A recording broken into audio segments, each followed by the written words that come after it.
We are now going to see an acceleration of silver through 50, 60, 70, 80, etc. And I think, if you compare on an adjusted level, if silver goes up as much as gold has since 1980, then silver should today be about $250. And I think that's just a start. We are going to see the most massive explosion in the silver price.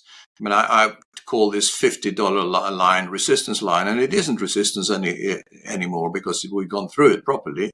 But the market is still holding it at around $55, $57. I think we're going to see it all of a sudden. We started this business of wealth preservation in the form of physical gold and silver 25 years ago, but I was thinking about it for at least for the last 35 years. Because it was clear to me that as the risk was mounting, as debts were mounting, as derivatives were mounting, that we were getting to the end of a monetary era. A monetary era always ends in a debt explosion, and then a collapse of the currency, a collapse of the financial system, social unrest, etc. So that was what I was talking about already 35 years ago. I came to the conclusion, of course, that gold and silver, to some extent, best forms of assets to hold for wealth preservation purposes. They're nature's money and the only money that has survived in history. So, and of course, you talked about silver. We always, of course, the king of the metals is gold, but right now silver is particularly interesting. And also it's interesting to know that whenever the metals make a big move, and that's what's happening now, the gold-silver ratio starts coming down. And the gold-silver ratio is very high now. It's been over 120, it's been 80 for a while, and now it's down in the 70s. And we will see that going to maybe 30 or even 15, the long-term average of the gold-silver ratio. So gold-silver ratio means simply gold price divided by the silver price.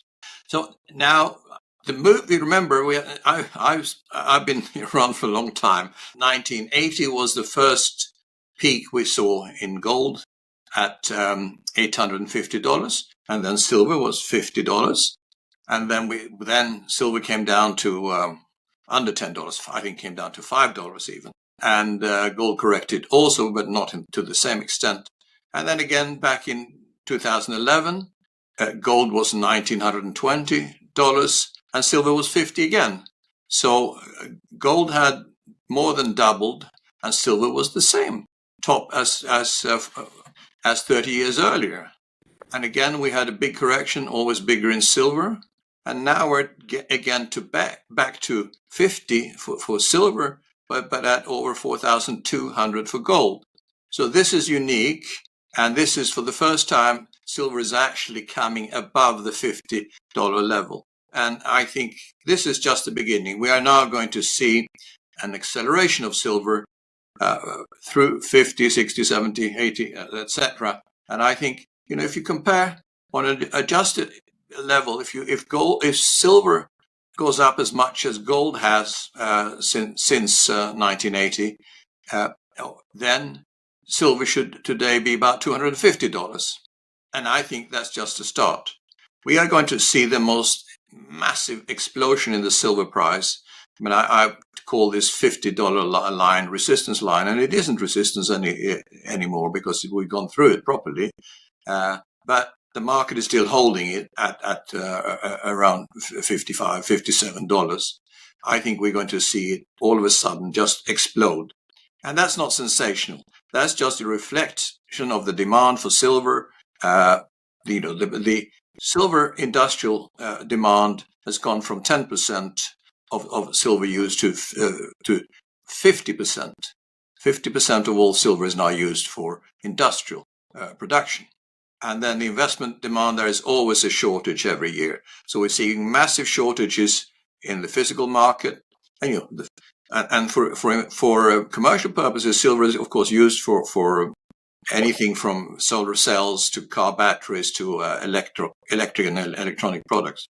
and that, as I said, there's major demand. And you know, Johnny, nobody realizes, because all of the trading in silver is basically paper, and no one has ever successfully used paper for a car battery, an electric car battery, or a solar panel. So we're not going to. We know there will not be enough silver at these prices, so there will be this. They will jump all of a sudden, and that. So I see silver as just a sign now, or not just of silver demand, but actually it's a sign of the beginning of the accelerated fall of this monetary era, which obviously means also currencies are going to. Many investors can live with that. And of course, people never sell at the top, they sell at the bottom. But this is why, as I said, we told investors not to hold silver, certainly until let's say 2013, 14, 15, or any major amounts of silver. We thought, I think our clients held from 2013, 14, maybe 15% roughly. And now, as you said, I think that comfortably, I see now silver not being just another precious metal, but it's also probably the most exciting investment combined with wealth preservation that is available today for people who want to both protect risk and see a major upside. So I would be happy to be overweight in silver now versus gold. I mean, not in totality, but high percentage that we have recommended before. So certainly 30% or even 35 right now. I would recommend, because we're going to see the ride of a lifetime. And remember, it's not Bitcoin here. It's not speculative. It's not something that can go to zero. It's money. That's always been money for thousands of years, both gold and silver. And it's not, therefore, you're actually having wealth protection at the same time as an opportunity to really make some good returns. Yeah, wealth, a beautiful combination of wealth preservation and wealth enhancement. Yeah. At the same time. And that doesn't come along that often. And I remember when we were in Zurich 3 weeks ago, and we had a chatting to Rick Rule, and he made the point very, very clearly that proper bull markets in precious metals don't come along that often. The last great one, of course, was the 70s, but when they do come along, don't waste it. Yeah. Don't waste it.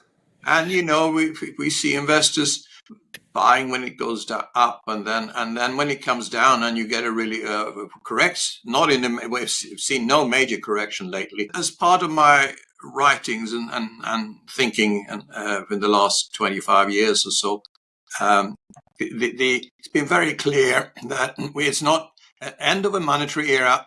Doesn't just mean currencies falling, inflation, and all values, especially paper assets, falling dramatically. But it also means a major upsets in the political system.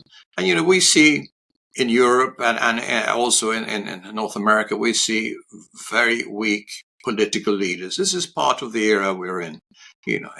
We don't need to name any names, but let's say that there is basically no statesman in the Western world today, at least.